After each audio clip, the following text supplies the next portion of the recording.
Welcome back to It's Not Rocket Science. Presumably, you've listened to part one already. If you haven't, what are you doing here? Go back and listen to part one because it's absolutely brilliant. And come back here afterwards. Okay, let's jump straight into part two. That is really fascinating. Yeah, so I'm going to change tack slightly on my questions. Both of you seem very passionate about what you do, so I kind of want to tap into that a little bit. Paul, to start with, what attracted you to this corner of research in the first place? Because it seems there's a lot of passion there. Well, I was interested in sustainability education. I have been interested in sustainability education quite a while. I kind of got distracted a bit by neuroscience and psychology and putting teaching, and that's what I've become a professor of. But and that's what I do most of the time at the University of Bristol. But a few years ago, I wrote a book called Evolution of the Learning Brain, and it's available from Routledge. Lovely. And there's a little plug there. And the last chapter was, is the brain that we've got really up to the future that lies ahead of us? Has it evolved sufficiently for us to really address issues such as climate change? And I focused on climate change, and I was reading about climate change, and it just really hit me that actually it's such a big issue. It really is the defining issue of the century. And I wanted to get more involved with work that was somehow contributing to addressing that. So that's how I've ended up basically in this project, I think, because and I'm not alone. Because one thing I find very inspiring, I have to say, is that through this project, I've met a lot of young people, microbiologists, environmental scientists, who are not that they haven't got even degrees in conservation, who haven't actually gone into those areas directly. Instead, they're actually working for energy companies because they did that degree because they care about the environment, and they see working for energy companies, particularly the more progressive energy companies, as actually the best way to help protect the environment and address the issue of climate change. That quite nicely tees up the listener question for this one, Paul. So this is from my wife, who, just to give some colour, she studied psychology at Sheffield University. She didn't go down the academic route, but she's still, 10 years later, she's still extremely passionate about it. When she talks about studies back then, she says, we thought this, but now we think this. It's quite sweet how she still feels part of the community. So her question was, with the recent rise in diagnosis of neurodivergent conditions like ADHD and dyspraxia, how does that shape the direction of educational neuroscience research? I think touching on your kind of background and learning and stuff like that. Yeah, I mean, I think the interaction between those two areas, I think, is really important. And what has basically happened, this is a very big area that I know, sorry. You did say that. I think it really feeds into this idea of what's the difference between cognitive neuroscience, which is my basic passion, and psychology, although I am a psychologist as well. Psychology deals with ideas that we have about how theoretical ideas about why we behave the way we do, and it draws on behavior as a source of evidence. But cognitive neuroscience does that, but also draws on a second source of evidence, which is what happens inside the brain. And neuroscience is one of the reasons why psychology has actually been moving forward. It's one of the drivers, because to really feel sure about an idea we have that it might explain human behavior, it's much better to have it tied to what we can see in terms of behavior and also what we can see in terms of what's happening inside the brain. So that has been a driver towards some of these changes in approaches. And I think neurodiversity is one of those. It's interesting that it's called neurodiversity, not psychodiversity or something like that, because the neuroscience has always been somewhat ambivalent about these labels. Labels like ADHD, dyscalculia, dyslexia, these common developmental disorders, when you look at them from a brain perspective, there is a big question mark as to how useful these labels are in scientific terms.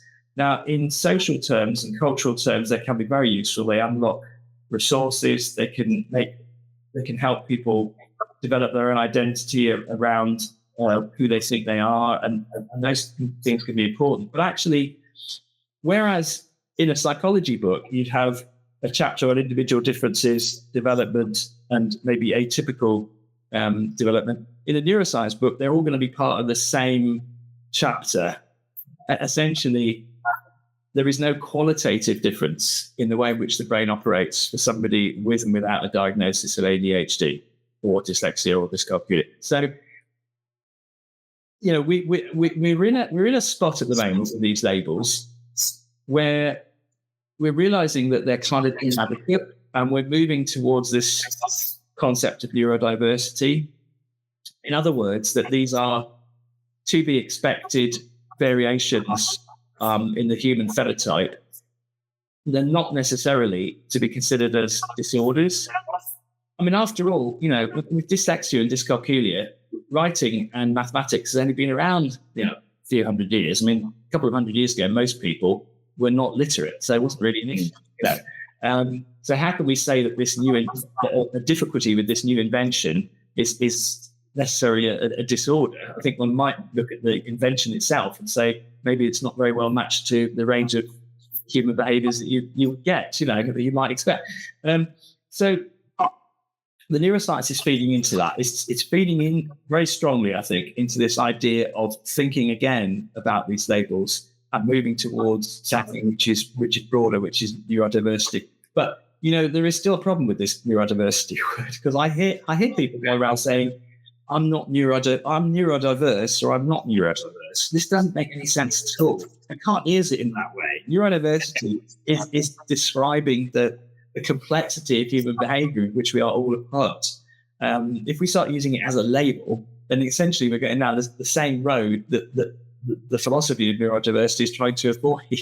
So, it's not over yet. Yeah. Well, thank you very much for indulging me and my wife on that subject. It really is.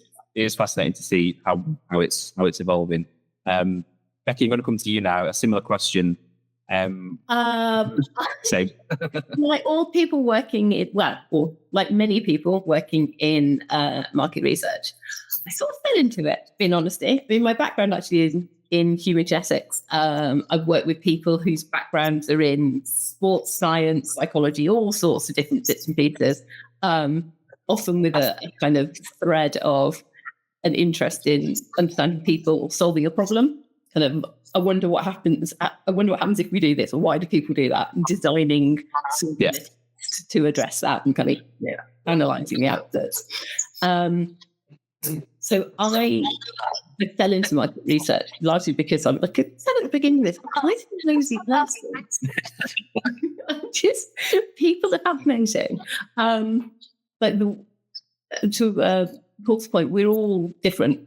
Everyone is sort of same but different, right? So everyone wants and needs and different things and behaves in slightly different ways. But there are some kind of themes and groups within that, or people that kind of tend to be similar.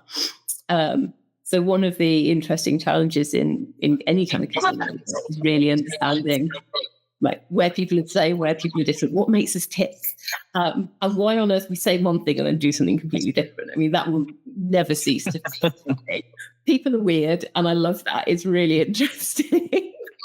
That's not the Market Research Society slogan, people are weird, but I think that's the driver and velocity. We're all odd, and trying to understand what makes us all tick is just such a fascinating thing. But then to be able to apply that into something that's got such a kind of immediate kind of social thing, right? We need to recognise that climate change is an issue and we need to do something about it. Having the opportunity to apply those skills and that understanding in a way that gets us to where we need to be and reducing carbon emissions and sort of driving net zero is a sort of win-win. I think one of the other benefits to the work we're doing at the moment is that within the Catapult, we're seeing an increasing focus on work with the sort of broad term is low income and vulnerable consumers, but basically making sure that everyone is included in that understanding. So having the opportunity to sort of work out how a service or a technology might work for everybody. Does it work for someone in a wheelchair or someone who does have that sort of ADHD kind of labels these.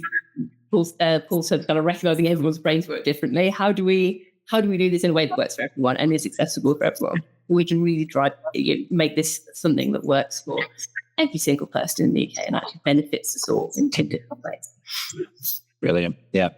Okay. Thanks so much, guys. I've got one more question. It's near the end. So thanks so much for joining me today. So it's a bit of a pop quiz question. One scientific discovery you wish you had made, or one you want to make in the future, not including the tool that you've been talking about today? Oh, it's such a hard question. There were so many. It is. Oh my! Do you want to go first, Paul? Because I'm still liking to mull this one over. I mean, it's kind of like an invention, really, which I'm really would like somebody to sort out. But is mobile neuroimaging, so you can actually see your brain in real time. Every year I look at the new portable EEG devices that are available on the market. They're still not really quite there yet, but I think once we have a means to be able to see inside the brain in real time when somebody is doing something, I think that would really change our attitudes, and it would just be a huge step forward in terms of thinking about those underlying processes, particularly in terms of learning and education, because I'm in that area, but also in terms of understanding customer relations and many other aspects. Because otherwise, we're always on the surface. We just see the behavior. But wouldn't it be great if you could just grab something and see what's lying underneath the behavior? Yeah. Oh. I'm going to click that up and I'm going to put it on YouTube. Hopefully it'll go viral and we'll have millionaire invested in technology. Yes, but Elon Musk is trying to work on it because he's put a chip in a pig, hasn't he? I think that just demonstrates how far we've got to go, really. Oh my goodness. That really speaks to what I was thinking about as well, Paul. I've just written down the ability to confidently predict people's behaviour, and I think that sort of is the answer to that question. Right? We've got all these hints and tips and clues as to how people might behave in certain situations. Wouldn't it be nice to know what people are actually going to do, or how someone's actually going to respond to things?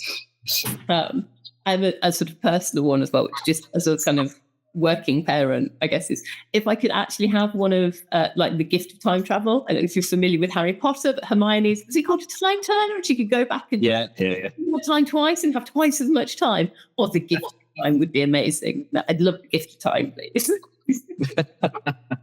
Yeah, I don't know if Elon Musk can invest in that. That he's trying. Yeah, probably. Okay, we'll call it there. Thanks so much, guys, for your Thank you. coming. It's been fantastic. Yeah. That was really Thank you very much. Yeah, really, that was amazing. Thank you so much. Thanks so much. Thank you so much to Paul Howard-Jones and Becky Wilkes there. A really fascinating discussion. A lovely way to spend an afternoon with those two. We will be catching up with Paul and Becky later on down the line of his project and find out how they're getting on. But for now, that's all. For more updates on our researchers in residence, head over to innovationlaunchpad.ac.uk. Follow us on YouTube, Spotify, LinkedIn, all those places. But for now, well, I'll see you later. Bye-bye.